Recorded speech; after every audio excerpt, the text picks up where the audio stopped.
bercampur gaul dengan istrinya.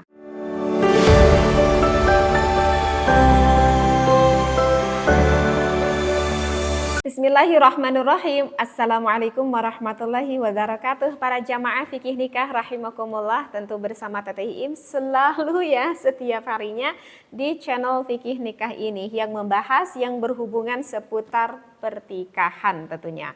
Maka ini sangat cocok sekali ilmu-ilmu ini yang diketahui oleh pasangan suami dan juga istri tentunya. Baik, bismillahirrahmanirrahim, bismillah walhamdulillah, wassalatu wassalamu ala rasulillah. Apa nih Teh yang akan dibahas kali ini sama Teteh? Yang akan dibahas kali ini sama Teteh, terkadang suka ada banyak masih yang belum paham, yang menanyakan, Teh ada gak sih waktu-waktu yang dilarang kalau misalkan kita melakukan ibadah di dalam tanda kutip ranjang dengan suami kita, ada gak sih waktu yang diharamkan?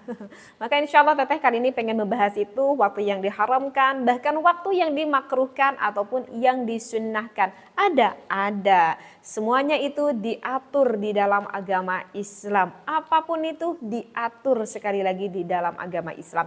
Termasuk waktu ketika kita melakukan ibadah dengan pasangan kita, itu juga diatur dalam agama Islam. Baik, untuk pembahasan yang pertama, ada 5 waktu yang diharamkan. Apa?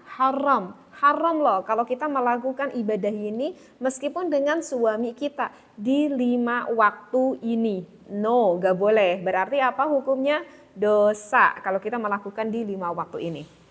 Baik, yang pertama apa nih Teh? Yang pertama diharamkan jika kita melaksanakan ibadah dengan pasangan kita, suami dan istri ketika pada bulan Ramadan. Mungkin ini kebanyakan orang sudah pada tahu ya, tetapi bukan pada malam hari. Tentunya ketika siang hari, ketika sedang melaksanakan berpuasa pada bulan Ramadan. Haram. Bahkan jika pasangan suami istri tersebut melakukan pada bulan Ramadan, bukan hanya sekedar dosa yang ia dapatkan, tetapi akan mendapatkan takziran. Dan ini termasuk kifaratnya juga kifaratul uzma. Maka wahai bagi pengantin baru yang misalkan menikahnya itu sebelum bulan Ramadan, bulan apa? Bulan Sya'ban misalkan, masih masak-masak sonoknya harus bisa menahan sekuat mungkin agar tidak melakukan ibadah pada siang harinya ya, karena selain haram apa tadi akan mendapatkan kifaratul uzma. Karena kan ini ada ya, ini kalau kita pengen tahu referensinya ini ada kan di dalam hadis. Ini yang hadis ini diriwayatkan oleh Imam Muslim. Jadi Abu Hurairah itu akan menyampaikan, diceritakan tuh ada nih seorang laki-laki kan yang datang kepada baginda Rasulullah Sallallahu Alaihi Wasallam. Kemudian laki-laki tersebut berkata kepada Rasulullah, ya Rasulullah celakalah aku gitu ya. Maka kata Rasulullah kembali menyapa kepada laki-laki tersebut, apa yang membuat kamu celaka wahai saudaraku? Seperti itu, ya Rasulullah, aku tuh telah menyetubuhi istriku pada siang hari, sedangkan kan saat ini pada bulan Ramadan, maka celakalah aku ya Rasulullah. Kemudian Rasulullah pun berkata kembali nih kepada laki-laki tersebut, maka lantas bagaimana kesanggupan kamu untuk melakukan atau menunaikan atau membayar akan kafaratul uzma yang telah engkau lakukan itu, seperti itu. Nah ini kan hadis yang diriwayatkan oleh Imam Muslim. Dan di sana kan Rasulullah mengatakan ada kafaratul uzma. Jadi ada ta'zir yang sangat cukup berat seperti itu ya. Nah itu yang pertama ya, nggak boleh kita hukumnya diharamkan. Yang kedua itu diharamkan jika kita melakukan ibadah dengan pasangan suami istri jika sedang melaksanakan ibadah haji. Pas waktu ritualnya harusnya melakukan ibadah haji, pas waktu ritualnya ini ya. Pas waktu ritualnya melaksanakan ibadah haji ini kok sempet-sempetnya ya pasangan suami istri itu melakukan ibadah misalkan. Ini mah ya namanya juga misalkan seperti itu. Maka ini nanti kita bisa dilihat ya di dalam surat Al-Baqarah pada ayat 197. A'udzu billahi minasyaitonir rajim. Al-hajju ashhurun ma'lumat faman farada fihinna wala rafasa wala fusuqa wala jidala fil hajj wa ma taf'aluna min khairi ya'lamuhu Allah wa tazawwadu fa inna khairaz zadi at-taqwa wattaquni ya ulil albab. Shadaqallahul azim. Nah, jadi ini sudah apa tuh? Wallahu a'lam bil muradih. Ini di dalam surat Al-Baqarah ini sudah sangat jelas sekali pengharaman ataupun pelarangannya jika pasangan suami istri melakukan ibadah pada saat-saat momen harus melaksanakan ibadah haji seperti itu. Oke. Itu untuk yang kedua ya. Dan untuk yang ketiga, diharamkan bagi pasangan suami istri itu melakukan ibadah yaitu ketika suami istri tersebut sedang melaksanakan i'tikaf di masjid. Ya Allah, ya masa juga ya teh kita mau melakukan ibadah di masjid gitu ya. Ya ini kan namanya juga hukum, harus kita ketahui. Yang ketiga itu adalah ketika suami istri tersebut sedang i'tikaf di masjid melakukan ibadah, jelas banget ya itu hukumnya haram. Ini bisa diperjelas masih juga ini selanjutnya ada di dalam surat Al-Baqarah ya pada ayat 187. Wala tubashiruhunna wa antum aakifuna fil masajid. Nah, itu kelanjutannya ya di dalam surat Al-Baqarah seperti itu. Jadi wala tubashiruhunna, kamu tuh jangan bercampur gaul antara pasangan suami dan juga istri itu ya, wa antum gitu ya, antara pasangan suami istri tersebut aakifuna fil masajid. Tentu ya tidak boleh mencampuri ketika kamu itu sedang beriktikaf di dalam masjid seperti itu. Nah, sekarang untuk yang selanjutnya waktu yang diharamkan itu adalah jika seorang suami yang menadhihar akan istrinya. Nah, jika ada seorang suami yang menadhihar kepada istrinya, itu pada saat itu juga sama, jangan dulu menggauli istrinya. Apa nih teh dengan bahasa zihar? Aku tuh baru denger gitu ya. Kalau zihar itu kalau kata dasarnya itu kan dari dhahru ya. Kalau dhahru apa itu? Punggung, artinya punggung. Ya, artinya dhahru itu punggung. Tapi kalau zihar atau secara istilah itu adalah ada perkataan seorang suami kepada istri.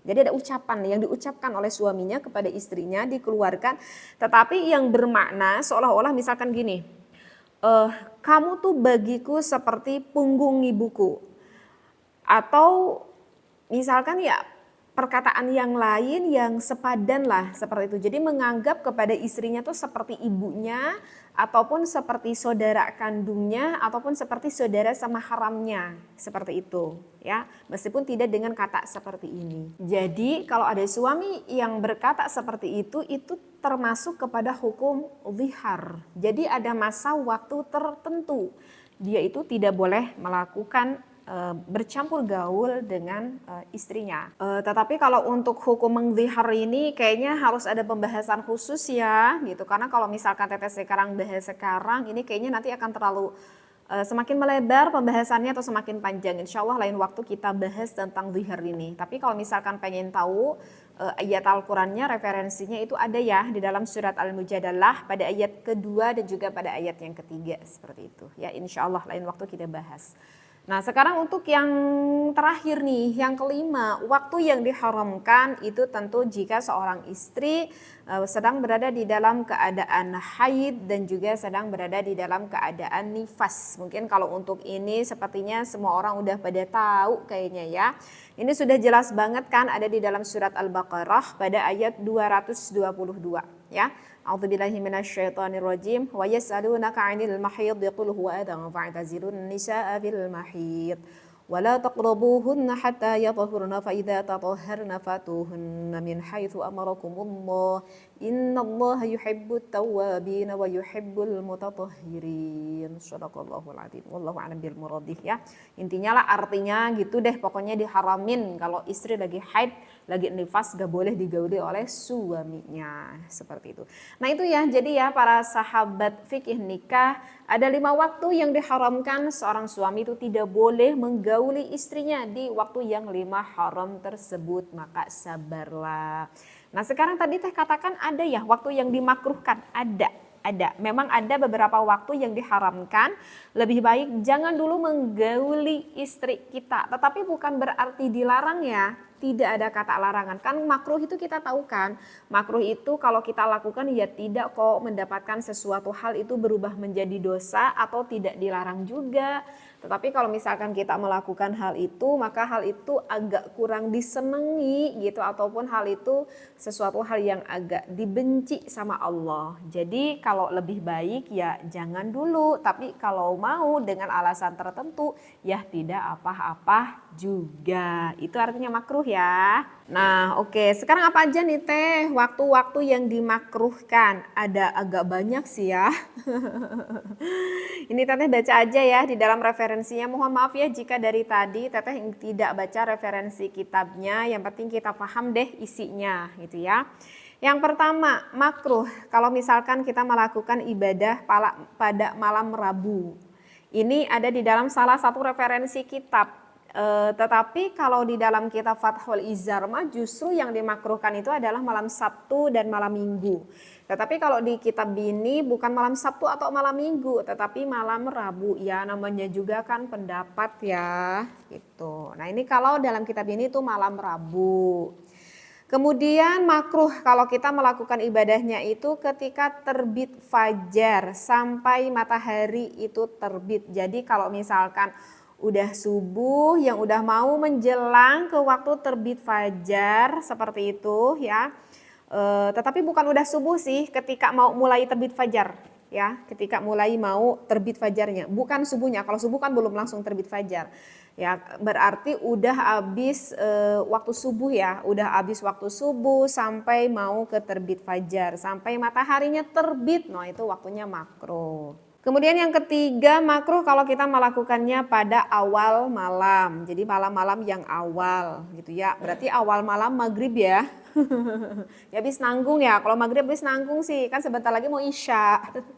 Seperti itu. Kemudian makruh kalau misalkan kita melakukan ibadah itu sedangkan kita mendengar nih telinga kita di luar sana sedang adzan. Jadi waktu adzan dan waktu iqomah itu makruh kalau kita melakukan adzan. Orang lain pada lagi ngedengerin adzan, kita lagi seneng-seneng sama istrinya. Tapi kalau tanggung gimana? Ya wis lah kalau tanggung mah ya. Seperti itu. Kemudian makruh lagi kalau kita melakukan ibadah pasangan suami istri ketika sedang ada gerhana. Mau gerhananya mau gerhana matahari ataupun misalkan gerhana bulan, itu juga sama makruh kalau kita melakukan ibadah pada saat itu. Atau misalkan di luar sana sedang terjadi angin yang cukup besar sekali, mau angin yang berwarna agak cenderung ke hitam atau cenderung ke merah ataupun cenderung ke kuning. Jadi harusnya kita itu berdoa khusyuk pada Allah, takutnya terjadi suatu bencana. Ini lagi asik-asik ibadah sama suami istrinya, itu makruh juga. Nah ini yang lucu banget, yang selanjutnya makruh kalau misalkan kita melakukan ibadah pada saat terjadi gempa bumi. Ya segimana lagi asiknya kayaknya kalau gempa bumi ujuk-ujuk berhenti deh kayaknya ya. Karena takut kalau gempa bumi. Nah itu juga sama katanya itu dimakruhkan. Masih ada nih empat lagi yang dimakruhkan, yaitu makruh kalau kita melakukan ibadah pada malam lebaran. Mau malam lebaran Idul Fitri, mau pada malam lebaran Idul Adha. Bukan haram, ingat, makruh. Kemudian makruh melakukan ibadahnya itu pada malam nisfu Sya'ban. Ataupun makruh juga kita melakukan ibadah pada awal-awal, tengah-tengah, akhir-akhir, jadi awal, tengah, akhir pada setiap bulannya. Dan yang terakhir kita juga makruh melakukan ibadah pasangan suami istri itu ketika di dalam suatu perjalanan. Ini sebetulnya udah sama Teteh rangkum ya. Ini sebetulnya yang Teteh bacakan ini waktu-waktu yang makruhkan itu sebetulnya dikumpulkan di dalam beberapa kitab yang ditemukan. Kemudian sama Teteh itu dikumpulin. Tapi itu sebetulnya referensinya ada di dalam beberapa kitab yang berbeda-beda. Makanya Teteh tuh gak baca satu persatu referensi kitabnya ataupun acuannya karena takut terlalu panjang ya pembahasannya. Cuman itu aja deh waktu-waktu yang dimakruhkan. Nah selain dari itu ada gak Teh? Ada makruh haram udah, makruh udah. Ada gak waktu yang disunnahkan? Ada. Ya, waktu yang disunahkan. Jadi kalau misalkan kita melakukan ibadahnya ya udah dapat pahala di waktu yang disunahkan, berarti double dong pahalanya. Iya, double pahalanya ya karena memang itu disunahkan. Nah, di dalam referensi beberapa kitab, yang pertama sunnah kalau misalkan kita melakukan ibadah itu pada malam pertama pada bulan Ramadan, ya. Jadi malam pertamanya nih, malam pertama pada bulan Ramadan. Kemudian disunnahkan kita melakukan ibadahnya itu pada akhir malam. Jadi mau deket-deket menjelang ke subuh, itu sunnah. Kemudian apalagi nih yang disunnahkan? Kita sunnah melakukan ibadah pada malam Senin, malam Selasa, malam Kemis. Malam Senin, malam Selasa, malam Kemis, itu juga sunnah. Kalau malam Jumat, ya kalau malam Jumat kayaknya udah pada tahu ya, malam Jumat juga. Seperti itu. Kemudian disunnahkan pada siang harinya pada hari Kemis. Nah, pada hari Kemis juga itu ada waktu yang diistimewakan. Siang harinya kita melakukan ibadah, mendapatkan pahala yang lebih besar, hukumnya itu disunnahkan. Itu dilakukannya pada waktu zuhur setelah setelah mataharinya itu tidak pas di tengahnya, tapi udah agak itu bayangannya yang udah agak tidak istiwa, setelah istiwa seperti itu. Dan sekarang udah tentu ya malam Jumat udah pada tahu ya. Kemudian itu bagusnya kalau malam Jumat itu dilakukannya pada akhir waktu Isya. Ataupun berarti akhir waktu Isya yang udah mulai dekat ke subuh ya, ataupun bisa dilakukan pada ketika tengah malamnya kalau misalkan malam Jumat. Dan juga sama disunnahkan kalau misalkan kita melakukan ibadahnya pada hari Jumat, hari Jumatnya itu adalah setelah melaksanakan kita sholat asyar.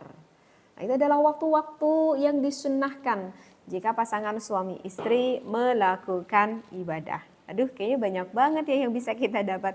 Yang penting, yang tadi deh yang harus kita sangat ketahui itu adalah 5 waktu yang diharamkan itu. Karena itu jelas-jelas haram kan, berarti gak boleh. Jadi poin dari ini itu deh yang penting 5 waktu yang diharamkan yang harus kita ketahui, seperti itu ya. Mudah-mudahan para jamaah fikih nikah setiap harinya teteh mengeluarkan video ilmu-ilmu, mudah-mudahan ini bisa bermanfaat, wabil khusus bagi pasangan suami istri. Pantengin terus di fikih nikah, semoga keluarga kita semakin harmonis lagi, amin ya Allah ya rabbal alamin. Wallahu muwaffiq ila aqwamit thoriq. Wassalamualaikum warahmatullahi wabarakatuh.